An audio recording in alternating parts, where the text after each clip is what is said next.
Hi, thanks for tuning in. I guess you've decided to watch this video because you're thinking of walking the Southwest Coast Path.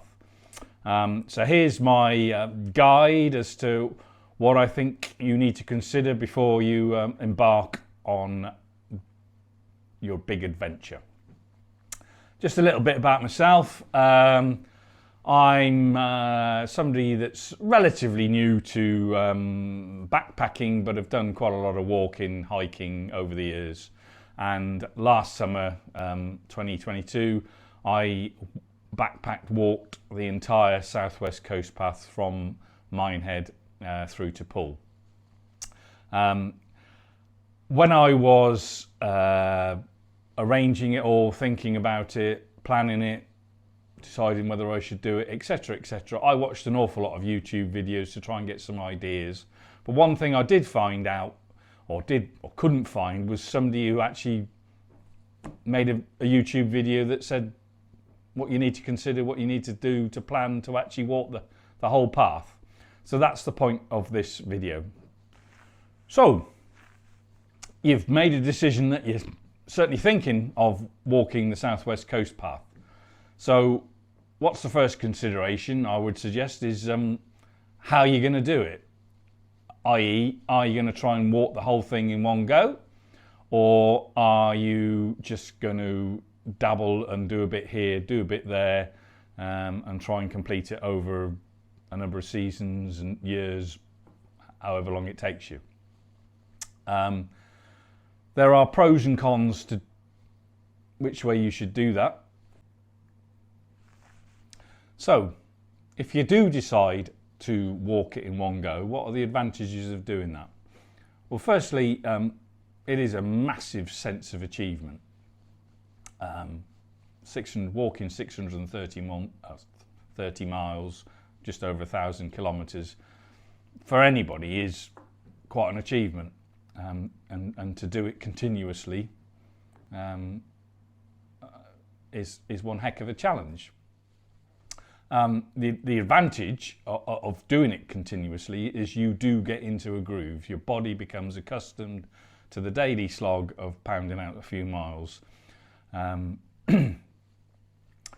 Another advantage is obviously most people don't live on the doorstep of the coast path, so you have to travel to get there. So if you do it in one, you've only got to travel once to the start point and once leaving the end point. Whereas obviously if you do it in dribs and drabs, you've continuously got to travel to various parts of Devon and Cornwall and Dorset, which sometimes are not always the easiest places to get to, certainly by public transport anyway. A disadvantage of doing it all in one go is obviously you need to have a bit of time in your hands. The average walkers are going to take between 6 and 8 weeks to do it. And obviously a lot of people who've got full-time jobs haven't got that sort of time to spare. So if you have got the time, then I would thoroughly recommend that you do try and do it in a oneer.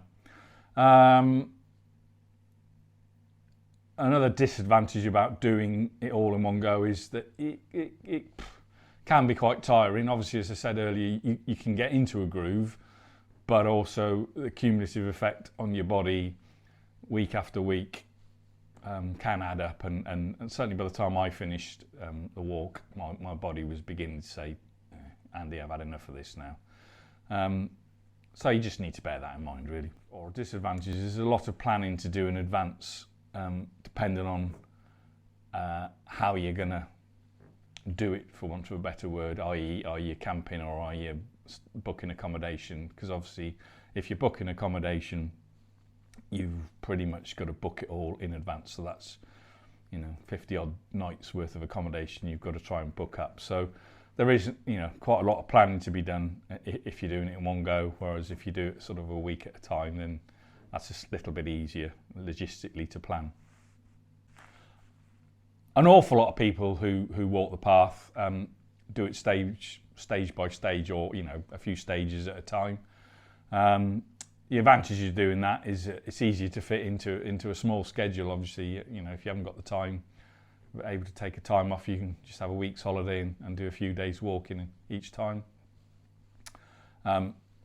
like I say, it's slightly less arduous.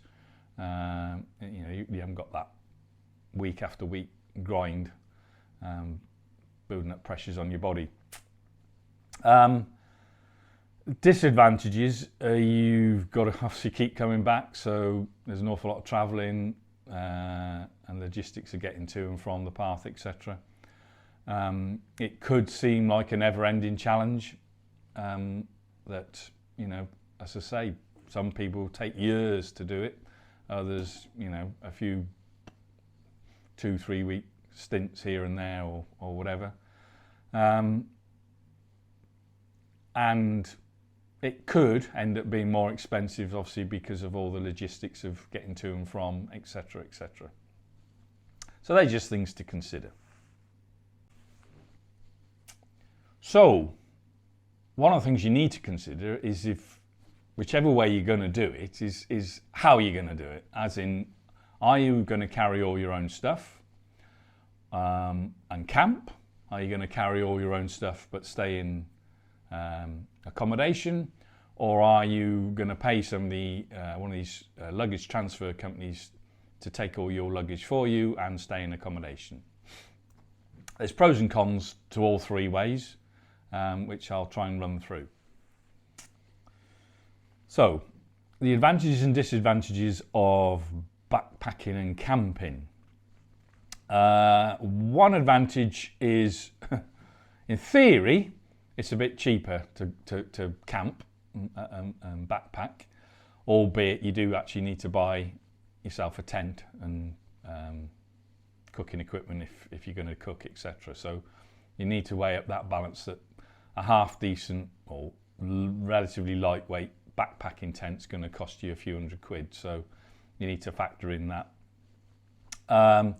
There's an awful lot more freedom, certainly if you're wild camp, but even just camping in campsites, there's generally an awful lot more freedom involved than being stuck to having to get to a particular guest house, etc. The disadvantages, obviously, of backpacking. First one is you've got to lug a heavy bag around, and that can take its toll on you. I mean, when I first started, I was carrying a pack that weighed just over 20 kilos, including food and water, which is just too heavy. You cannot, unless you're super strong and fit, etc. You can't sort of continue with that sort of weight on your back. Having said that, although I ditched quite a bit of kit along the way, I still only ever got it down to 16 kilos with food and water, etc. So some people, ultra lighters, can do it with 12, 13 kilos with food and water. But yeah, you need to be, be prepared that you're going to have to lug a heavy pack around. So, say the cumulative effect of that on your body, you can't walk anything like the mileages that you would do if you didn't have a heavy pack on your back. And I think a lot of people underestimate that, is that they think, I can go for a 10, 15 mile walk, 20 mile walk, no problem at all. Yeah, but you put a heavy pack on your back, you're going to struggle to do those sorts of mileages, certainly on a regular basis. But you will get into the groove eventually and be able to achieve some decent mileages, but maybe not every single day. Another issue with sleeping in a tent is obviously generally I don't sleep as well as I would do in a nice bed. I have got nice inflatable mattresses, etc., and you do train your body to get used to it, but you just never quite sleep as well as you would do in a proper bed.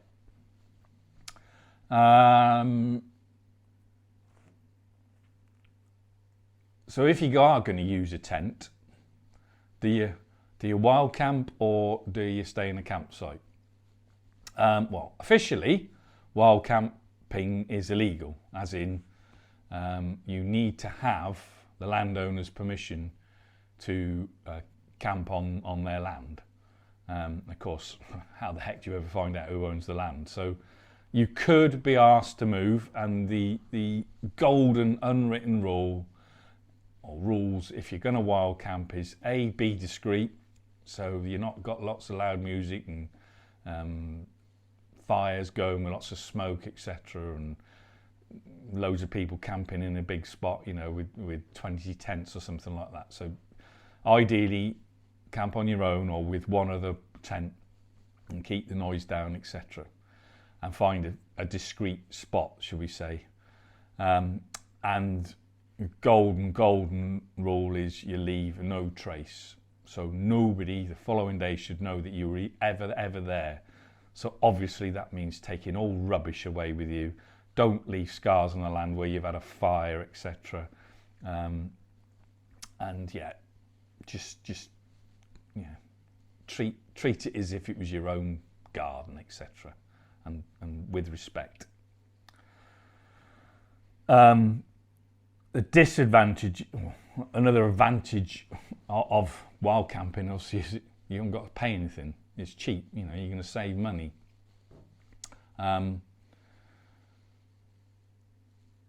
But there are a lot of disadvantages because there's no security, for instance. So generally speaking, depending on where you've pitched your tent, I'd be very reluctant to say leave it and wander off to go and find something to eat, etc., etc. Because you just never know who's about and going to damage your tent or steal your belongings, etc., etc. Personally, I sweat a lot, so I just preferred staying on a campsite with facilities so you could have a shower. But you know, some people don't mind that; they're happy to just use a wet wipe, etc., etc. My other issue is because I sweat a lot, I do need to replenish the fluids, so I need quite a lot of water, etc., to either cook or to drink. And obviously, if you're wild camping, you've then got to source a water supply of some description, which quite often on the coast path isn't as easy as you think it would be. There were several times when I was hoping to wild camp, found lovely spots to pitch a tent, but just couldn't find water anywhere nearby, and so I had to give up on the idea. So that's well worth considering. So as I said, another way to do it is to backpack, carrying all your stuff, but to stay in accommodation.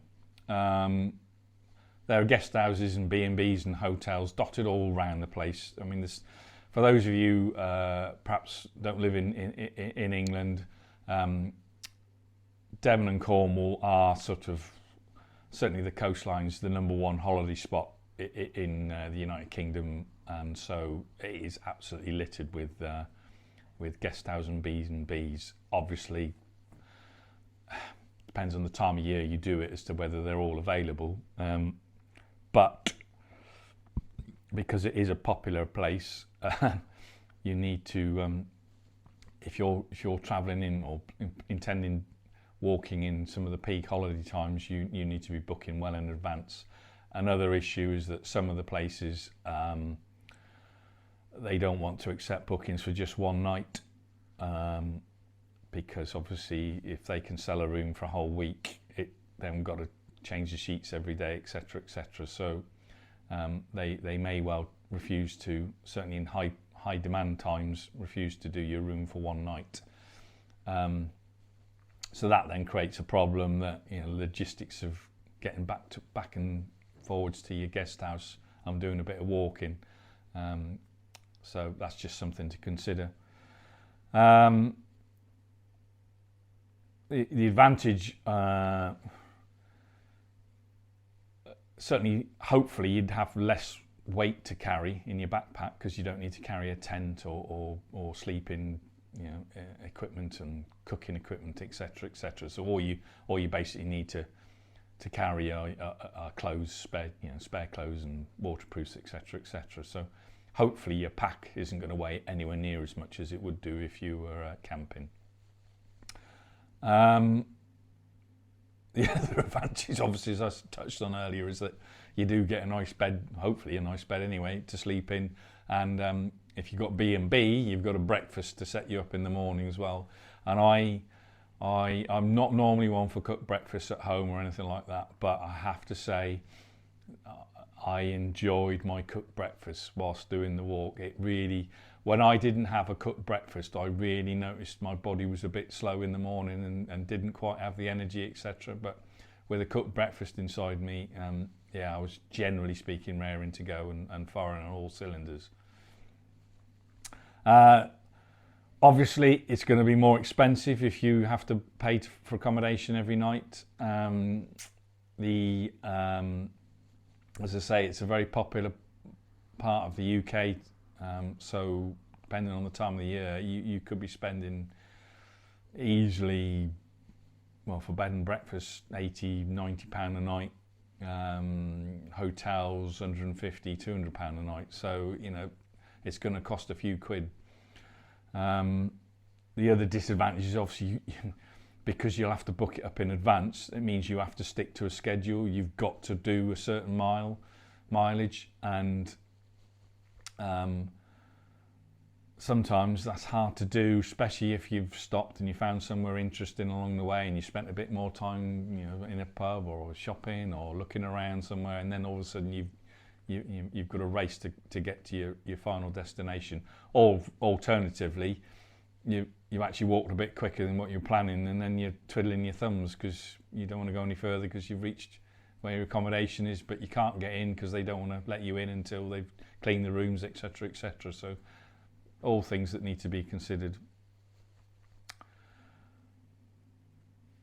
Obviously, as I say, there may be issues sometimes with getting the accommodation if you're travelling in peak times. So you're less able to be a bit of, you know, walk at free will. You've got to book in advance, sometimes several days, if not weeks in advance. Another way of doing it is, as I say, to walk and have your luggage transferred. There are several companies, I'll put some details up in the links below, but there are several companies that do luggage transfers specifically for the Southwest Coast Path.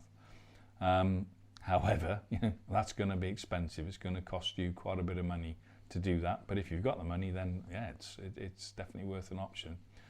You know, and you're not going to be carrying, well, apart from a day sack with perhaps a waterproof or something like that, and a bottle of water and maybe some food. You're not going to have to carry hardly anything, so it's going to be a lot easier on your body, certainly.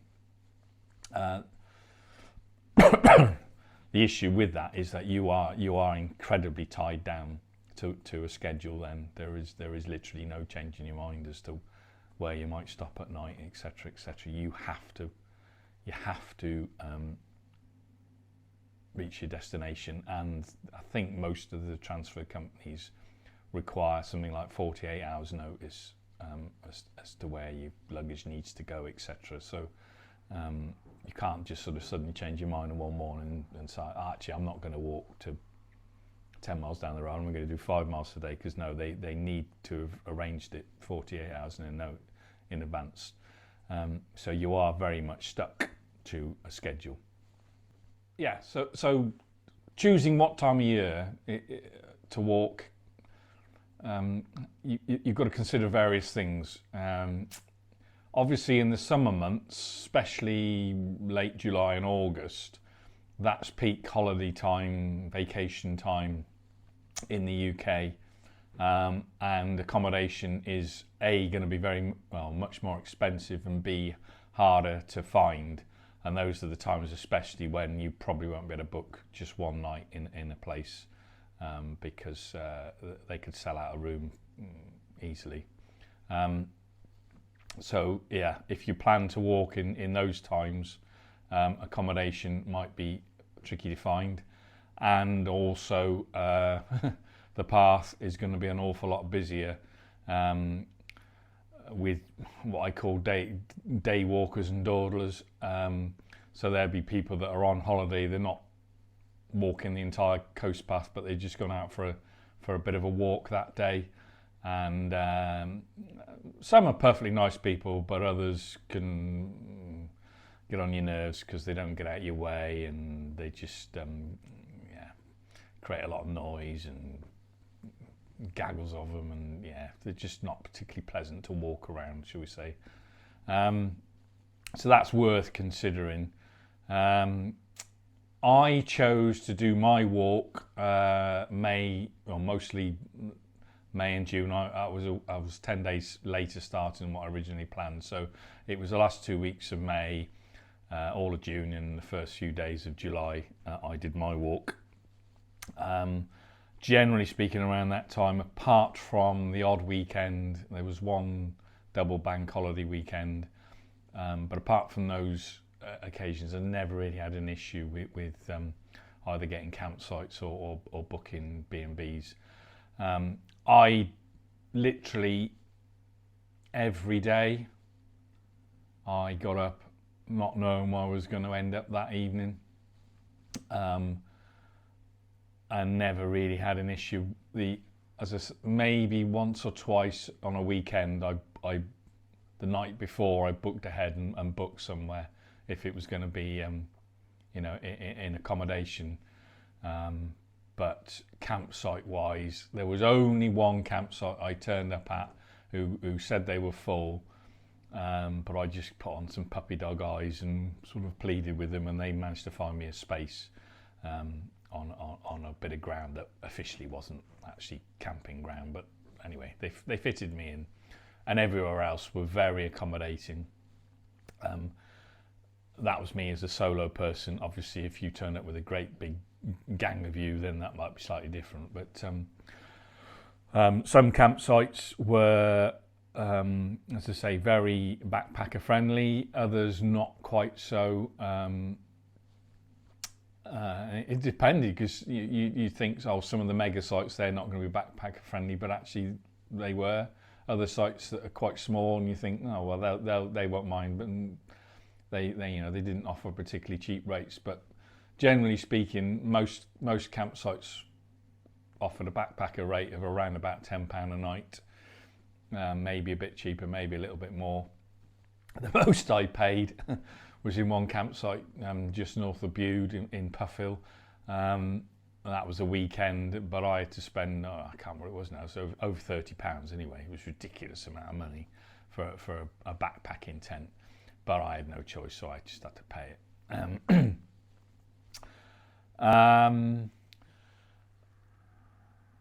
How do you actually navigate your way around? The coast path is pretty well signposted. It's not perfect. There were a few occasions where, if I hadn't got a backup of some sort of map, I may have struggled to find the path, as in making one or two wrong turns, etc. But you'd soon pick it back up again if you've got any sort of sense of direction. I personally would recommend, certainly for people who live in the UK, of getting the OS Maps app on your phone, because the advantage of this app is that you can, what I would do is download the map for the following day, if I had a Wi-Fi signal or a 4G signal, and download it, because what you will find is there are lots of parts of the coast path where there is no phone signal, so you don't want to be relying on a phone, Google Maps, etc., because you can't always guarantee having a phone signal. But obviously, if you've downloaded the map in advance, as long as your battery doesn't run flat on your phone, then generally speaking, it's brilliant, because obviously the satellite system still works, so you can see exactly where you are, and it's easy to navigate as long as you understand the principles of Ordnance Survey maps. You can get hard copies of maps but obviously you'd need to buy an awful lot. So a company, I think they're called A to Z, they produce a handy little booklet for various stages, where they literally just have the map of the coastline. So, half a mile inland, they haven't got it. So, but I did actually buy the first stage of that for Devon, but actually I never really looked at it, because if I needed to check a map, I just did it on my phone. But yeah, if you haven't got the phone option, that's one well worth considering. There are various companies who do different guidebooks. I bought the Trailblazers guidebooks. I didn't buy them all. I bought North Devon and the Dorset and South Devon books, but I didn't actually bother with them for Cornwall. And the North Devon one, I just, in order to try and lose a bit of weight out of my bag, I sent it home. So I didn't actually use the guidebooks at all. Because what I generally did in order to book my accommodation, and as I said, I usually did that around about midday or whatever day I was planning on stopping. So that was generally campsites, but not always. Sometimes it was B&Bs or whatever. I literally just went onto Google Maps if I had a phone signal, and searched around icons, clicked on things. If they had a website, I'd phone them up and see if I could get accommodation. The advantage of leaving it so late, as long as it obviously wasn't at the weekend or during the high season, is that if you do leave it a bit late, they are more inclined to accept a booking for one night than they would be if you try to arrange it weeks in advance. The chances of them accepting a one night booking, in 3 weeks' time, it's not going to happen.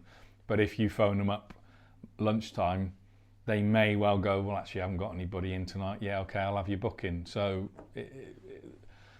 it's a risk because you might not get any accommodation, but there's also an advantage to it that you might get accommodation that otherwise would be unavailable to you.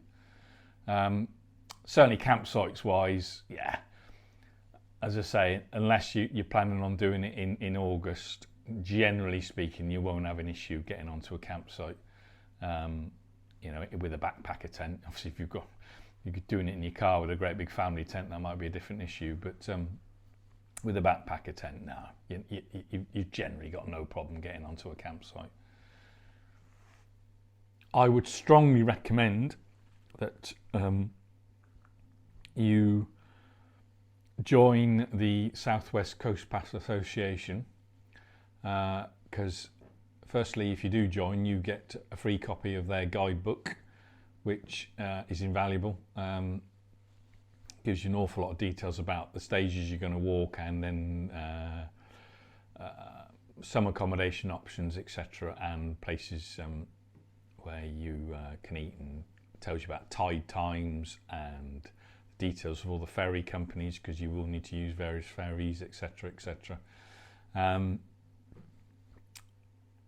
So yeah, and by then joining that association, you are actually putting some money back into the Coast Path, because it obviously does take an awful lot of money to maintain, and so we all enjoy the benefits of it, so it's only fair that we actually pay a little bit towards actually using the thing. So yeah, I would strongly recommend that you do join it, but you don't have to. But if at all possible, it's well worth joining. I hope that's answered some of your questions and plans and ideas. Drop a comment, let me know if there's anything else you need to know, and hopefully I might be able to answer, or at least put you into the right direction as to where you might get the answer from. Anyway, if you've made it this far, thanks for watching, and I'll see you again next time. Bye.